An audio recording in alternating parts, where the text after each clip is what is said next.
welcome back to Trad Reviews Live and our first pre-recorded video. Today I want to talk about Memories of Pope Pius X by Cardinal Mary Del Val. You'll occasionally see Alexander and I put these videos out only because we can't always make our schedules work and do live recordings for Trad Reviews Live. So occasionally you'll get pre-recorded ones like this one. There'll be a link in the description to buy a copy of this book. That's one of the ways that you can support our work here on the channel and also support Catholic publishers. This is a 130-page edition put out by Angelus Press, very handsome one. I first heard this book at table reading here at the seminary, and I really enjoyed it, found out that this was something available. I went and got a copy, read it again myself, and what I want to do today is just read some of these anecdotes for you and reflect on them regarding one of these really great Pope saints we've had in Catholic history. So I'll start.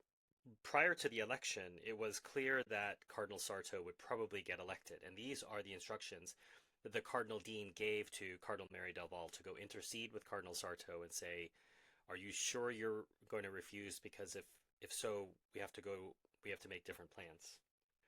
The Cardinal Dean, Aurelio de Santo Stefano, on the morning of Monday, August the 3rd, immediately after the first session in the Sistine Chapel, spoke to me very seriously and at length of his increasing anxiety regarding the election. There seemed to be no chance, he said, of a prompt issue if Cardinal Sarto, whose votes had steadily increased, continued in his attitude of resistance, and were absolutely to refuse his acceptance of the papacy.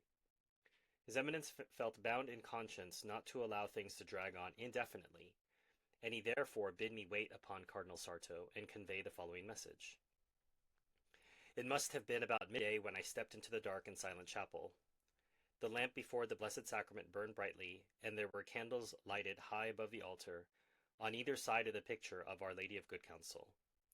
I noticed a cardinal kneeling on the marble floor in prayer before the tabernacle, at some distance from the communion rail, his head in his hands, with his elbows resting on one of the low wooden benches, and I do not recall the presence of anybody else in the chapel at that moment.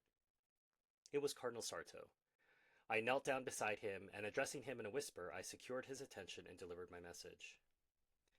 His Eminence raised his head and slowly turned his face toward me as he listened to the question I laid before him. Tears were streaming from his eyes, and I almost held my breath awaiting his reply. Sì, sì, Monsignore, he gently answered. Dica al Cardinale che mi faccia questa carità. Yes, yes, Monsignor. Tell Cardinal to do me this act of charity.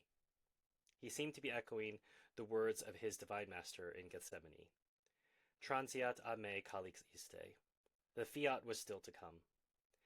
The only words that I found strength to utter in reply, and which rose to my lips as if dictated by another, were, Eminenza, si faccia coraggio, il Signore la auterà. Sorry for my rusty Italian pronunciation. Eminence, take courage, our Lord will help you. The Cardinal looked fixedly at me, with that deep gaze of his, which I learnt to know so well. Grazie, grazie, he repeated, and that was all he said.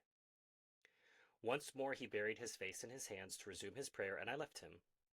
Never shall I forget the impression produced upon me by this first meeting, and by the sight of such intense anguish.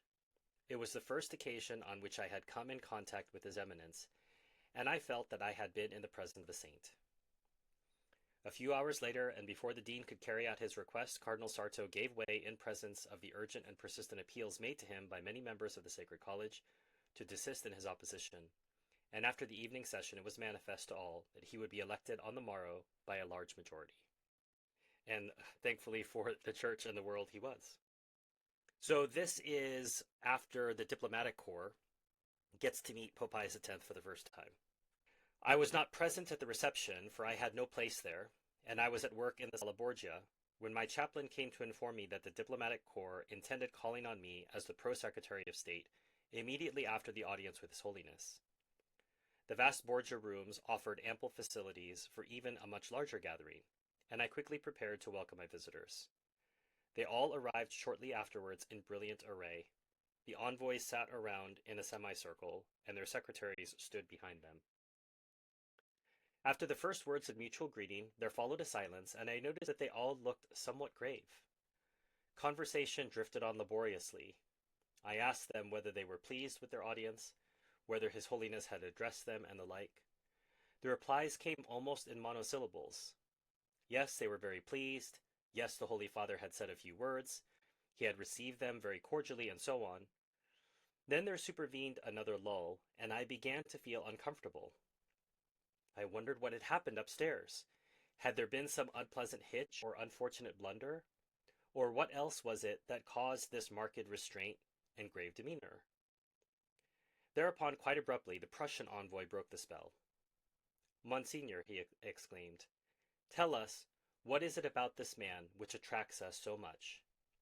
Yes, tell us, echoed several others. Somewhat surprised, I asked them whether anything unusual had occurred during the audience and what reason there was for the question addressed to me. No, nothing exceptional had happened. His Holiness, they said, had not detained them very long, and at the close of his brief reply to the address presented by their senior, the Holy Father had gone round to greet each one and then had withdrawn. But he had left them sous le charme de sa personnalité, so in French, left them under the charm of his personality. All I could remark was that I had met His Holiness only a few days since for the first time, that I felt myself impressed by his character and by the charm of his personality. I did not volunteer any explanation. But when the visitors took leave, their questions remained in my mind, and to the question, why does he attract us so much, I seemed to hear the answer, sanctity, for he is a man of God.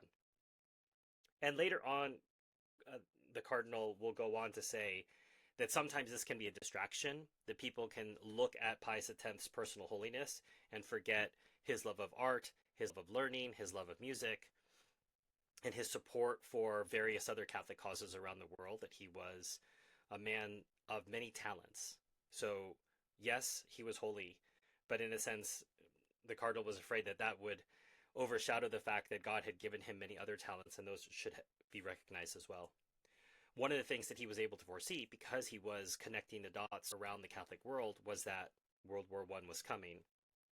And this is Cardinal Mary Delval sharing those recollections. Without attempting to question the fact that there had often been cause for anxiety, I asked the Holy Father on those occasions what it was that had so especially drawn his attention and given rise to the fears he thus expressed. Things are going badly, he invariably replied. The Great War is approaching. I do not mean this war, he added, at the time of the Italian expedition in Libya and during the Balkan conflict.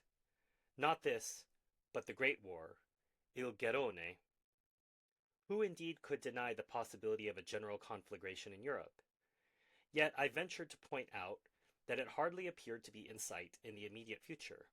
It might still be put off for a long time and perhaps avoided in our day, that in spite of several narrow escapes, those who held the reins of government and who were in a position to control in some measure the course of events showed undoubtedly how much they hesitated to launch the world along a path of which it was impossible for any man to foresee the final issue. The Holy Father, after listening attentively to my somewhat optimistic remarks, would then raise his hand as if in warning and make the following reply with unusual gravity. Eminence, things are going badly. We shall not get past the year 1914. Eminenza, non passeremo il 14. As I have stated, this occurred several times during those years, and I remember how, on returning to my room, I pondered over the words of His Holiness. I sat wondering what grounds he had for thus fixing definitively upon 1914 as the year of the coming war, nor could I find an answer. If you're enjoying this content, consider hitting like and subscribe, and you'll be able to hear more similar content in the future. He held himself in complete control and quelled the impulses of his ardent temperament. He was quick to give way in matters which were not essential, and ever ready to consider and accept the opinion of others where no principle was at stake. But weakness in him there was none. When one or other grave question arose in which the rights and liberty of the Church required to be stated and upheld, when the purity and integrity of Catholic truth stood in need of assertion and defense, or ecclesiastical discipline had to be maintained in the face of laxity or worldly influence, then Pius X would reveal the full strength and energy of his character, and the fearless vigor of a great ruler, conscious of the responsibility of his sacred office and of the duties he felt called upon to fulfill at any cost. It was idle, then, for anybody to endeavor to shake his constancy. Every effort to intimidate him by threats or to cajole him by specious pleas and appeals to mere sentiment was inevitably doomed to failure. On such occasions, after days of anxious thought and many a sleepless night, I have seen him slowly close his hand as it rested on his desk, until it was firmly clenched, and then, raising his head, with a severe and dauntless look in his eyes, that were habitually so calm and gentle, he would express his definite resolution, or deliver judgment in few and measured terms. One knew then that there was nothing more to say. Here's another question that's asked in the words of Cardinal Mercier. This was his Lenten pastoral of February 2nd, 1915. In the days of Luther and Calvin, had the Church possessed a pope of the temper of Pius X, would Protestantism have succeeded in getting 1/3 of Europe to break loose from Rome? Pius was a man of keen insight and decision.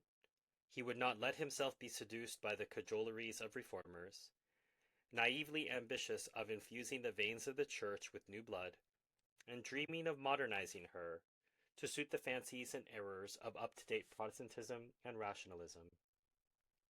True to Catholic tradition, he blazoned forth the axiom that in the 5th century St. Vincent of Lerins, himself the disciple of a martyr bishop of the 3rd century, St. Cyprian, used against those who favored a doctrinal advance which the Christian conscience would have felt to be not an improvement but a revolution, wherein all the treasures of the past would have disappeared. Nihil innoventur nisi quod traditum est. No innovations, cleave to tradition. His plan once laid down, the Pope pursued it, both as a whole and in detail, in the sphere of doctrine and also of discipline, in scientific works, in the press, in literature, in the teaching of seminaries and of universities, and even in the persons of those whom he loved most. He pursued its fullest realization, I say, with an energy and perseverance that were sometimes disconcerting. It's the first time I've seen someone refer to His Holiness's energy as disconcerting, but I can understand it. Remarkable among others is the short and characteristic exhortation which he addressed to the French bishops, whom he himself had consecrated in St. Peter's, at the altar of the Cathedra, on February the 25th, 1906, after the rupture of the Concordat by the French government. Unrecognized and unassisted, they were going forth to fight their battle, and nobody could foresee what awaited them. Pius X received them privately in his library, where he wished me to be present, and spoke as follows. I was anxious to see you all assembled in order to address a word of confidence and affection to you, under the seal of secrecy, and to tell you how much I value the great sacrifice that you have undertaken of facing poverty, privations, and even, which God forbid, of not only seeing your authority discarded, of being persecuted. This very day you will receive instructions regarding the line of action you are to adopt on your impending return and on taking possession of the dioceses confided to your care. I do not urge the exact observance of what will be suggested to you, for I should be doing injury to your sentiments of obedience and reverence towards every direction of the Holy Apostolic See.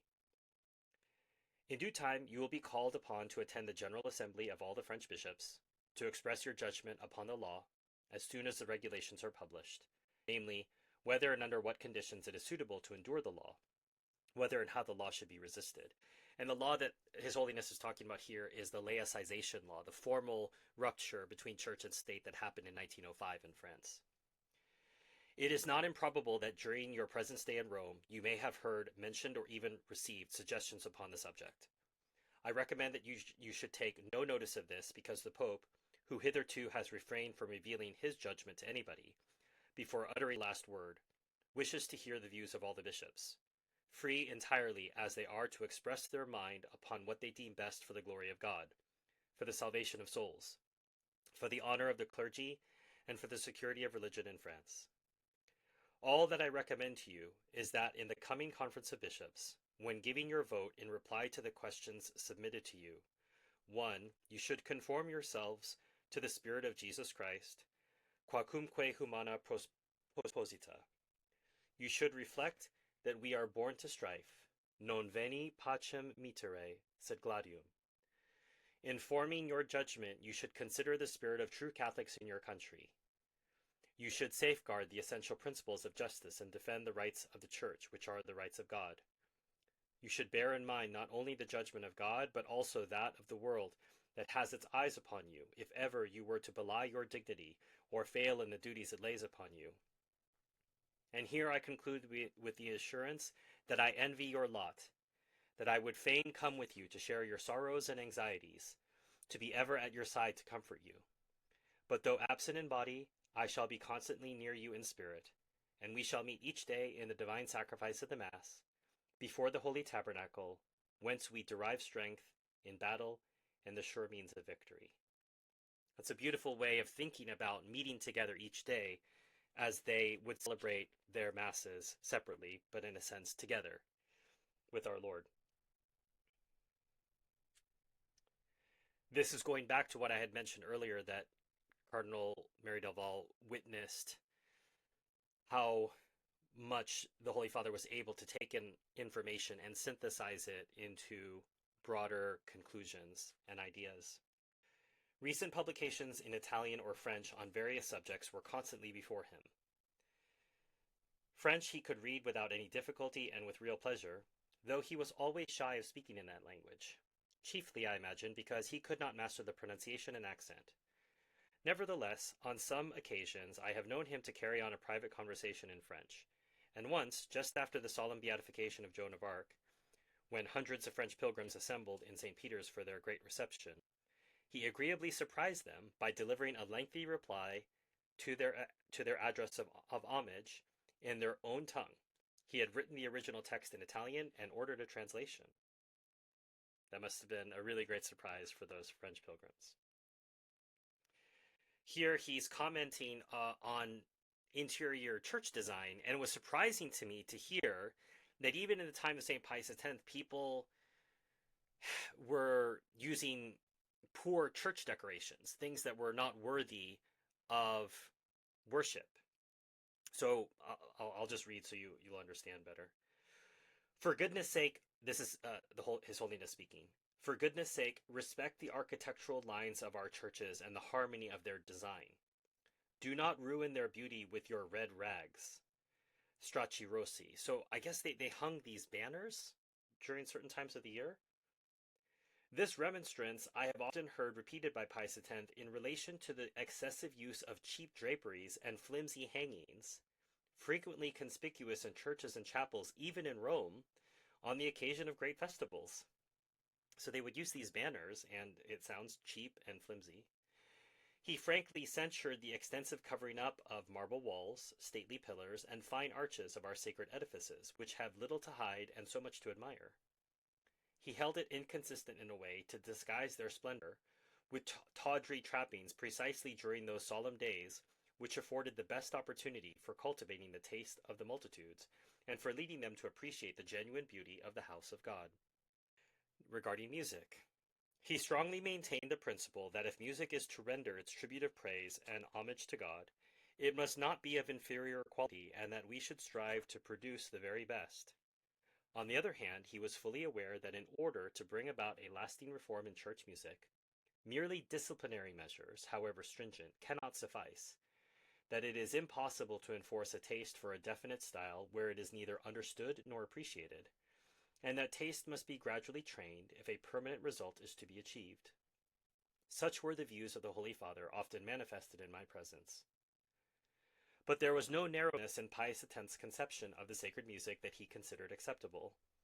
He by no means condemned local or national peculiarities, many of which he frankly admired, provided, he said, that the fundamental principles of maintaining their strictly religious character and gravity were scrupulously observed, if necessary by means of careful adaptation. Nor did he wish to prohibit polyphonic music in church. He welcomed really good work by modern composers.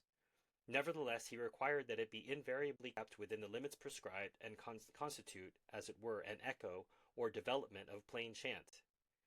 I remember his remarking, that some enthusiasts wanted to go to extremes and banish from our churches all music that is not simply Gregorian chant, that he accounted to me to be an exaggerated fad.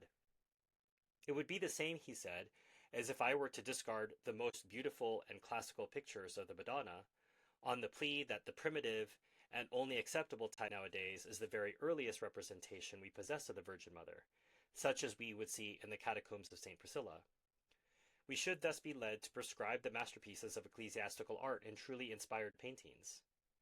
We do not want profane pictures of Our Lady and the undevout images produced by many of our modern artists, but surely it would be unreasonable to assert that the most primitive pictures alone fulfill the conditions required by religion and by sound artistic taste. So it is with church music. So he wasn't just an archaist wanting to go back to the old stuff only. He wanted to be respectful and use principles to guide these ideas. This last story is one of my favorite, and one that particularly stuck with me the first time I heard it. So characteristic of his humility, and something we should all strive to imitate, though we will never be in such an office as the Holy Father was. Nevertheless, if I may hazard a comparison, it seemed natural to him to lay aside his eminent dignity and to assume it again when occasion arose, much in the same manner as he would put away or resume the tiara and robes that he had to wear during the solemn ceremonies he performed so majestically in the Sistine Chapel or in St. Peter's. As an instance of what I am trying to describe, I may recall an incident that more particularly drew my attention in two different cases.